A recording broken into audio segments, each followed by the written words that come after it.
O Senhor esteja convosco. Proclamação do Evangelho de Jesus Cristo segundo Lucas. Naquele tempo, Jesus estava na margem do lago de Genezaré, e a multidão apertava-se ao seu redor para ouvir a palavra de Deus. Jesus viu 2 barcas paradas na margem do lago. Os pescadores haviam desembarcado e lavavam as redes. Subindo numa das barcas, que era de Simão, pediu que se afastasse um pouco da margem. Depois sentou-se e da barca ensinava as multidões. Quando acabou de falar, disse a Simão: avança para as águas mais profundas e lançai vossas redes para a pesca. Simão respondeu: Mestre, nós trabalhamos a noite inteira e nada pescamos, mas sem atenção à tua palavra vou lançar as redes. Assim fizeram e apanharam tamanha quantidade de peixes que as redes se rompiam. Então fizeram sinal aos companheiros da outra barca para que viessem ajudá-los. Eles vieram e encheram as 2 barcas a ponto de quase afundarem. Ao ver aquilo, Simão Pedro atirou-se aos pés de Jesus, dizendo: Senhor, afasta-te de mim, porque sou um pecador. É que o espanto se apoderara de Simão e de todos os seus companheiros, por causa da pesca que acabavam de fazer. Tiago e João, filho de Zebedeu, que eram sócios de Simão, também ficaram espantados. Jesus, porém, disse a Simão: não tenhas medo, de hoje em diante tu serás pescadores de homens. Então levaram as barcas para a margem, deixaram tudo e seguiram a Jesus. Palavra da salvação. Amados irmãos e irmãs, celebramos o 5º domingo do tempo comum e contemplamos no elenco das leituras que nós acabamos de ouvir e que devemos fazer o exercício de o meditar. E já encontramos na primeira leitura, na profecia de Isaías, o encontro, o contato com uma realidade sobrenatural. E quando a gente medita ou lê o texto de Isaías, já lembramos logo do Apocalipse de São João, porque Isaías tem esse chamado divino. E esse chamado, ele tem esta consonância de ser uma realidade que não é sensível, não é dessa terra, não é natural. Não é aqui que nós vamos encontrar um anjo com 6 asas, né? E também não é aqui que nós vamos ouvir esses anjos diante do Senhor, cantando o hino que nós cantamos ali antes da oração consacratória. Santo, Santo, Santo é o Senhor dos exércitos. Toda a terra está repleta de sua glória. Mas Isaías nos concede uma liturgia, porque se ele diz que toda a terra está repleta de sua glória, então o que é uma liturgia? Uma liturgia é vivermos na terra uma realidade tal qual existe no céu, de modo que não pode ser feito um teatro, não pode ser feito um jogral, né? Não pode ser feito danças miraculosas, né? Não podemos entrar bailando com a palavra de Deus, porque isso está mais para uma coreografia carnavalesca do que transmitir uma realidade segura, firme, daqueles que foram convocados para servir, como Isaías. Eu prefiro crer na experiência de Isaías do que na ideia louca de alguém que inventa coisas por aí, seja religiosas, seja no âmbito da Santa Missa. Isto é um sacrilégio, podemos assim dizer. E depois nós vamos voltar a esse texto, porque no versículo 5 tem uma consonância com o que Pedro diz. E por fim, Deus mesmo, Ele pede: quem irá por nós? Aos protestantes que não entendem que existe Trindade Santa, Pai, Filho e Espírito Santo, Deus está falando em um plural: quem irá por nós? E aquele reles mortal, Isaías, ele diz: aqui estou, envia-me. E isso tudo tem uma consonância com o que Pedro viveu na vida, ou Simão, antes de ser Pedro, junto de nosso Senhor Jesus. Então a gente está fazendo somente um exercício de meditação, pegando o texto, relendo, revendo e ao mesmo tempo meditando ele, como nós vamos entrando agora no Santo Evangelho. Jesus, então, ele está na margem do lago, ou Genezaré ou Tiberíades, são dois nomes, é o mesmo lago. E a região que nós nos encontramos está ali: Galileia, Samaria e Judeia. E logo acima da Galileia está o monte do Líbano.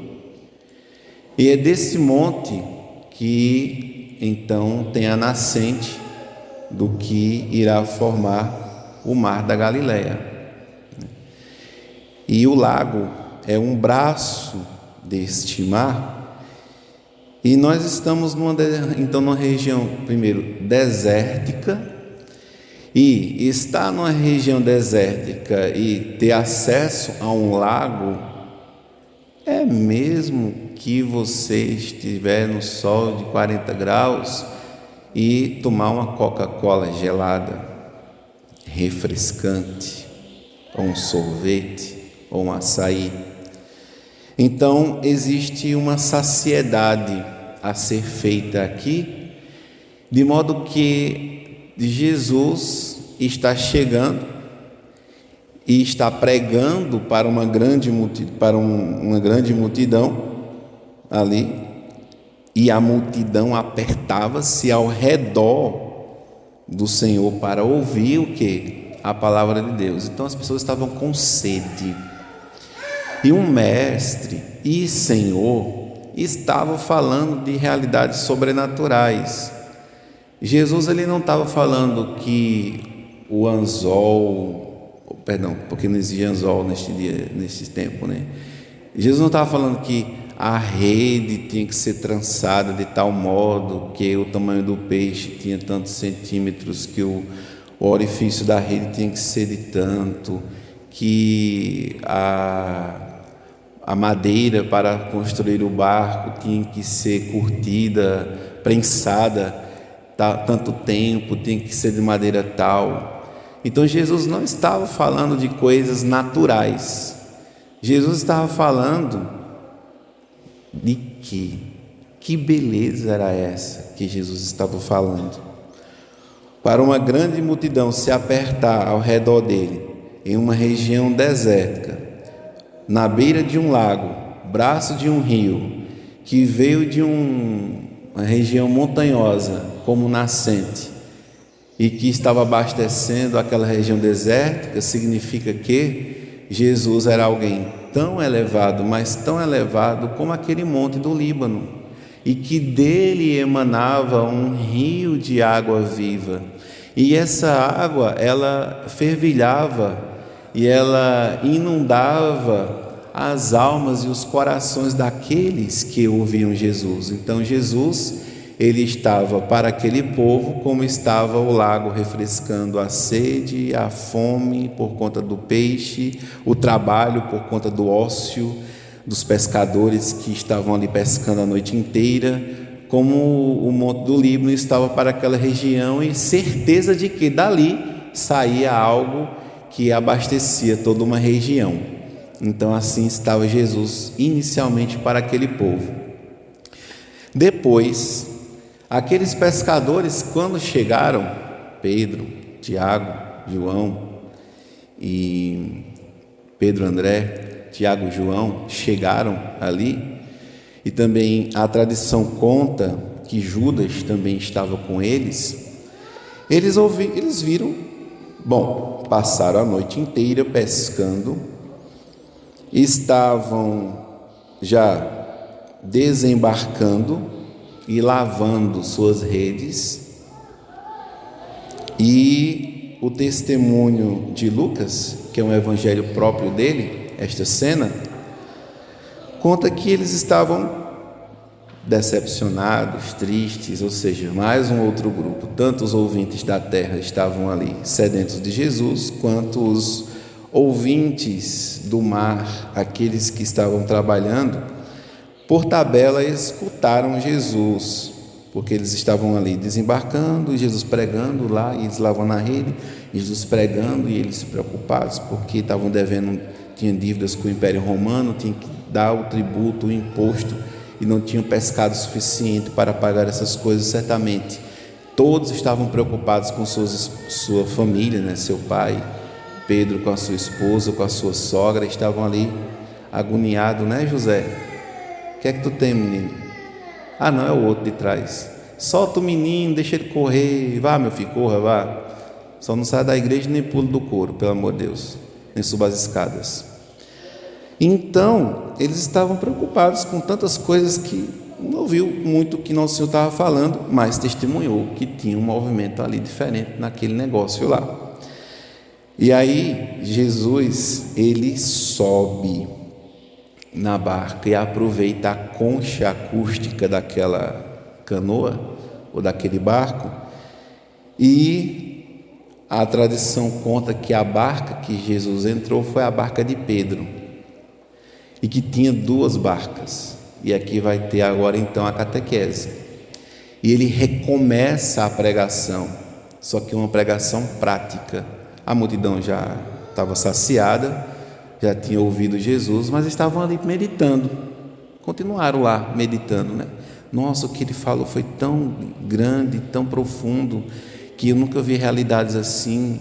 E a palavra de Deus que a gente conhece lá, o profeta Isaías, quando falou disso, então quer dizer que Deus, quando me chamou desde o meu nascimento. E aí o profeta Jeremias contou isso, Moisés também falou isto. Então o povo era, se fosse no tempo de hoje, católico, porque Jesus não inventou uma realidade fora das Sagradas Escrituras, não inventou terço, o que a gente conhece é a Nossa Senhora, né? Não inventou moda religiosa, não inventou nada. Tudo que ele falou, tudo estava de Gênesis até o último profeta, que foi João Batista, que também estava com a sua pregação de conversão, seu batismo de conversão. Então, Jesus vai pregar dentro deste barco, e a tradição conta que existia duas barcas, e que depois eu vou voltar neste ponto, porque a barca que estava Judas é uma barca perigosa, e eu vou dizer por quê. E a barca que estava Pedro era uma barca segura, e também irei dizer por quê. E você deve trazer isso para a sua vida. Então, Pedro, cansado, fatigado de uma decepção, de um trabalho que não deu certo naquela noite, Jesus diz a ele: Pedro, Simão, avança vai mais profundo. Aí Pedro olhou assim, mas rapaz, como é o negócio, homem? Aí a gente terminou de chegar, aí a gente já lavou a rede. Esse homem não está vendo que a gente não pescou nada. O que a gente vai fazer lá dentro de novo? Cansado, com sono, com fome.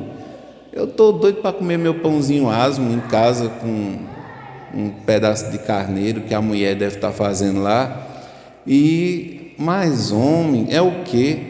E é mais ou menos isso que Pedro pensa no seu coração, quando ele diz assim: mestre, nós trabalhamos a noite inteira e nada pescamos. Aí a conversa continua e Pedro diz assim a Jesus: olha, mas só porque o Senhor está pedindo, mas é só porque é o Senhor. Se fosse outro eu não ia não, mas o Senhor está pedindo, eu vou lançar a rede. Aí a palavra diz assim: mas em atenção à tua palavra vou lançar as redes. E assim fizeram. Então foram-se embora e apanharam muitos peixes. Agora entra outra catequese. Esses peixes na barca é a primeira evangelização que nós fazemos.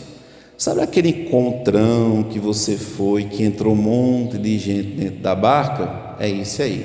Sabe aquele retiro que você foi lá no Oba-Oba, né, que fez mais carnaval dentro do que o carnaval de fora, que não fez silêncio, que só tinha barulho, que rebolou, dançou, requebrou? É aquele momento lá. Então entra muitos peixes nesse fuzuê da primeira evangelização, que deveria ser um testemunho para converter a pessoa de cara. Mas o evangelho de hoje diz que depois os pescadores, que ainda não são discípulos, foi tudo para casa, ou seja, foi para o encontrão, ficaram lá, vieram depois para se encontrar, ficaram se encontrando, ficaram falando daquelas sensações ali que tiveram, e ficou somente na sensação, 1 ano, 2 anos, e a sensação, se acabou.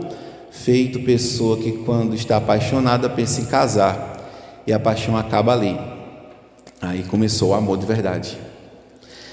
E o amor de verdade começou então depois desse primeiro momento. E a meditação leva-nos a entender que depois da primeira evangelização então vem a catequese, que é quando eu de verdade vou ser discípulo de nosso Senhor Jesus Cristo. Primeiro momento, a igreja cheia não significa pessoas convertidas. A igreja está cheia. E aí, nesse momento, eu preciso pensar na minha vocação. Porque no final das contas, o que Jesus quer é dizer um único negócio para Pedro: ô Pedro, hoje tu vai ser pescador de homens. Acaba com esse negócio de peixe. E aí Pedro se encantou, por quê? Porque as palavras de Jesus foram ditas assim? Não, porque o pobre estava devendo demais, e com aquela quantidade de peixes ele iria pagar todas as suas contas, ficar rico e livrar também o irmão e os amigos da conta do Império Romano. E ele ficou tão alegre, mas tão feliz, que ele disse: eu vou seguir, como disse Isaías no finalzinho, eu irei seguir, Senhor. E para que acontecesse o chamado, Jesus ele diz: você, Pedro, vai Simão Pedro. Então, depois que viu o milagre, ele se sentiu indigno, do mesmo modo como Isaías, no versículo 5, ele disse: ai de mim, estou perdido, sou apenas um homem de lábios impuros, e estou vendo toda essa realidade sobrenatural aqui. Quem sou eu, um reles mortal? Mas eu vi com meus olhos o Rei, o Senhor dos exércitos. Então, primeiramente, Isaías pede perdão, e Deus perdoa, purificando ele com uma brasa de tenaz, como uma tenaz na sua boca para purificar os seus lábios, porque provavelmente Isaías, ele tinha lá uma vida justa, um homem santo, né? Mas tinha alguns pecados passados que deveriam ser purificados antes de seguir Jesus, né? Do mesmo modo que você antigamente chamava muito palavrão e sua mãe teve que dar muitas tapas na sua boca para você deixar de chamar aquele palavrão, ou seja, é um corretivo que o pai dá. Deus deu um corretivo na boca de Isaías, queimou a língua do cabo e disse: agora você só vai falar a minha palavra, se você disser a sua língua cai. E aí Jesus fez do mesmo jeito então com Pedro. Pedro, depois que viu aquele negócio, ficou admirado. Senhor, afasta-te de mim, porque eu sou um pecador. E que então ele ficou com medo, né, daquela cena de tantos peixes, né? Estava ali Tiago e João, que eram os filhos de Zebedeu, como diz o texto, que também eram sócios de Simão junto com André, dois pares de irmãos. E a tradição conta que numa das barcas estava Judas. Porém, São João Bosco nos ajuda a pensar sobre o nosso caminho vocacional, como Jesus fez com Pedro. E para aquele povo que entrou na igreja na primeira pesca, que fez parte dos numerosos peixes, São João Bosco diz assim: caso esteja participando ou pertença a alguma congregação, movimento ou associação leiga ou religiosa, procure frequentar continuamente e observe suas normas com exatidão. Tenha grande respeito pelos diretores espirituais, comunicando-lhes quando tiver que se ausentar. Às vezes pessoas, de janeiro principalmente, pegam o beco. Eu só vejo os status e o fundo do mar, com o mar ao fundo, né? Na capela diante do Santíssimo, esteja sempre comedido, em silêncio, rezando ou lendo algum livro espiritual, até que se comecem as meditações. Tão diferente, né? Quando termina a missa, no pátio da igreja. É muito importante que os mais experientes edifiquem e ajudem na formação dos mais novos. Lembre-se de que o testemunho é o principal meio de apostolado. Por isso, evite apelidos pejorativos e seja sempre verdadeiro, pois caso deslize em alguma mentira, além de ofender a Deus, terá prestado péssimo serviço perante os amigos e superiores. São João Bosco recomenda que tenha filial confiança no diretor espiritual. Filial confiança. Então, muitos pensam que o padre é um abestalhado, né? Que ele não é um pai espiritual para ser uma figura paterna, abestalhado que vem lá não sei das quantas e entra na nossa vizinhança para dizer coisas com nós, né? Não, nós vai descer para BC, e vai descer, mas você é filho, filha de Deus, né? Então não é nós, é uma pessoa individual. E também não é todos e todas, porque este pronome indefinido, todos, ele abarca o feminino. Então todos nós, homens e mulheres. Recomendo que tenha filial confiança no diretor espiritual, seja sempre recorrendo a ele quando tiver alguma dúvida. Por fim, acolha com humildade as tarefas indicadas. E sobre a vocação. Nos seus eternos desígnios, Deus marcou cada um de nós que aqui está com uma determinada condição de vida e nos nutre com graças para corresponder. Como em todas as realidades, também nessa que é de capital importância, deve o cristão procurar conhecer a vontade divina. Sua vocação não é ser farmacêutico, não é ser pedreiro, nem pintor, nem motorista, nem advogado, não. Isso é uma profissão. Sua vocação é ser santo. Ser santo. De acordo com o estado de vida. Então, você pode ser, se seu estado de vida é o matrimônio, e você no matrimônio exerce uma função de vendedor, então sua vocação é ser um pai. E que seja um pai santo e um exímio vendedor, honesto, que não pratica a usura.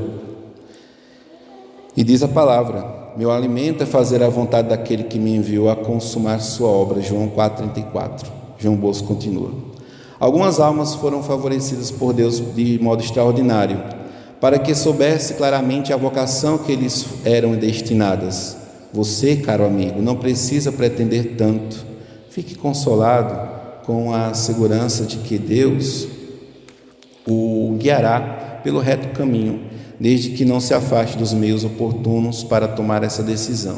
Primeiro, conservar-se puro diante da infância e da juventude e desagravar com sincera penitência os pecados cometidos.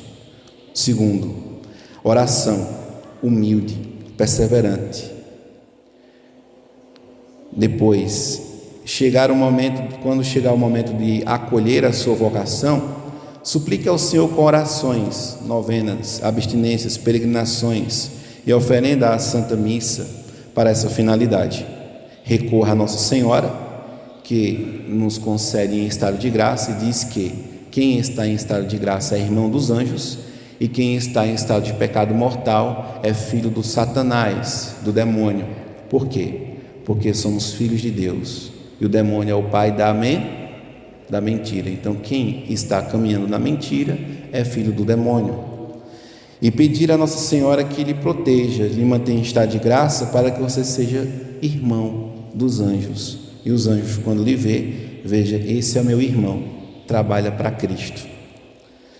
E a boa mãe, Nossa Senhora, mãe do bom conselho, São José, que sempre foram fidelíssimos às ordens divinas, ao anjo da guarda e aos santos padroeiros, sendo possível, no caso nosso São José, diante de tamanha decisão, é frutuoso então recorrer depois a um retiro espiritual, Acontecendo que pais ou responsáveis queiram persuadi-lo de mudar o caminho traçado, como aconteceu com São Francisco Sales. Os pais de São Francisco Sales, quando ele foi chamado ao sacerdócio, lhe disseram que na qualidade de primogênito deveria ser o apoio e o sustentáculo da família. Comigo aconteceu assim. Que a inclinação ao estado eclesiástico era passageira e que poderia ser santo vivendo no mundo. Antes eu fui missionário e meus familiares diziam: vai ser um sem futuro, porque vive da providência. Aí depois, quando eu entrei para o seminário, aí disseram: agora ele vai ganhar dinheiro. Quanta ignorância, E até para tentar dissuadi-lo de suas intenções, propuseram-lhe um casamento muito vantajoso. São Francisco Sales, Mas nada pôde removê-lo do seu propósito. Colocou constantemente a vontade de Deus acima de sua pretensão, da pretensão dos seus pais, aos quais respeitava e amava com muita ternura. Preferiu renunciar a todas as vantagens temporais a faltar com a graça da sua vocação. E os pais, que eram piedosos, bem mais tarde, reconheceram a escolha do filho e foram para a ordenação diaconal, para a entrada do seminário, para a veste da batina, para os primeiros votos, que é o leitorato, o acolitato, e depois o diaconato e a ordenação presbiteral. Foi uma festa só, Graças a Deus, Deus vai também convencendo os nossos. E este é o caminho para o amadurecimento vocacional que Pedro ele trilhou depois desse chamado. Jesus disse: Pedro, tenha medo não, seu cabra. Sua sogra vai entender perfeitamente, e sua esposa também, porque ele era casado. Ele deixou tudo. Bom, padre, mas é lícito deixar o casamento para seguir Jesus? Não, aqui a gente está falando dos primeiros, Depois Pedro ele vai ser o chefe, da igreja, E é uma vocação, como foi dito na meditação, especial vocação de Deus. Concedeu a Pedro e, claro, aos outros que foram chamados. Agora vem para concluir o risco da segunda barca. Disse que na segunda barca, naquela tempestade ou outro momento, estava Judas. E que a barca de Judas, ela é uma barca que é facilmente agitada pelas ondas do mar, pela moda, pelo mundo, pelo demônio, pelo orgulho ou pela vaidade. Porque nesta barca não estava Jesus. Muitos entram na igreja e, porque o mundo vive tão segregado, separado, aí acha e pensa que o primeiro grupo, o movimento que entra, já está santo, já está salvo e já está totalmente evangelizado. Lê do engano. Muitos destes grupos reproduzem na igreja um reflexo de luz ou de trevas do mundo. Aí quer fazer um grupo de jovens escutando Legião Urbana na praça lá. O que é importante é que nós somos jovens, né? E aí senta lá na praça com violão e vai fazer aquela coisa romântica, aquela coisa sensível ali, e vai vivendo, né, uma vida mundana dentro da igreja e transformando aquele ideal de movimento que está na cabeça daquelas pessoas que não procuram nem seus fundadores. E quando o padre vai falar dos fundamentos, capam o gato, né? O fundamento de uma pastoral da juventude é uma catequese crismal e não essa coisa marxista, comunista que vocês estão querendo fazer aí, né, com esse negócio de materializar a coisa e erotizar a vida de juventude de vocês, que deitar no colo do outro, dentro do grupo pode, é algo santo, e ficar nessas carícias e carências, minha filha, isso aí vai terminar num negócio desmantelado. Não é bom que vocês se comportem deste modo. É importante modéstia no vestir, e é importante uma liturgia para vocês não se perderem nessa coisa, essa massa que vocês estão pensando que são, né? E vocês são cristãos. Aí deu os fundamentos, colocou os elementos para o pão crescer e o negócio desandou. Por quê? Então entram no movimento e começam a fazer oba-oba, né? E querem que a missa se torne uma oba-oba, a missa do movimento tal. Aí nessa missa vai ter essa coisa do glória, né, com a onda, né, do chiclete com banana, né? Ou na hora do santo as palminhas de Ney Mato Grosso. E isto não é católico. Então é importante abandonar esses traços femininos, né, dentro da liturgia, e esse hilarie da Xuxa que o pessoal quer cantar, ou a música do Meu Lanchinho, que são as melodias fáceis que todo mundo canta.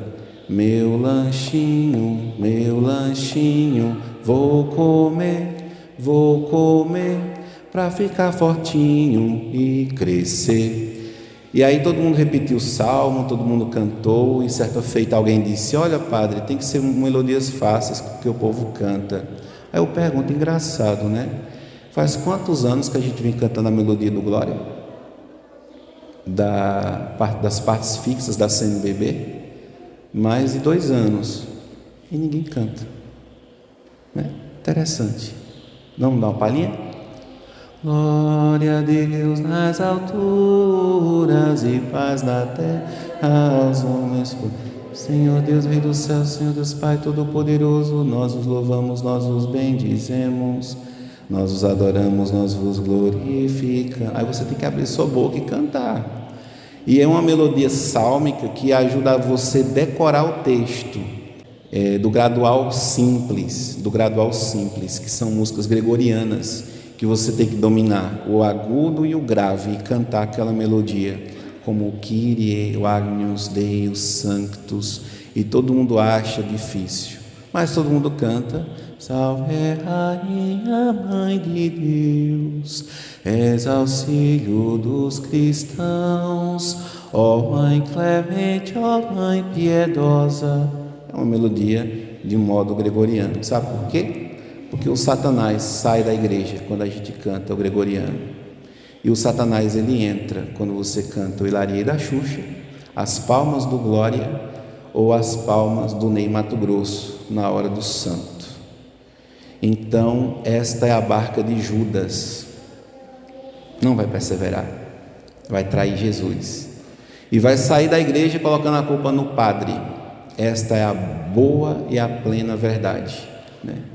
Então, amados irmãos e irmãs, nesta pequena catequese, vamos pedir a Jesus a graça de também ouvir o seu chamado e ficarmos felizes porque passamos da primeira leva de peixes e estamos na segunda leva de peixes, que é a catequese, que estão sendo preparados para serem alimentos para o povo de Deus sedento, que precisa se alimentar do nosso bom testemunho de cristãos. Glória ao Pai, ao Filho e ao Espírito Santo, como era no princípio, agora e sempre.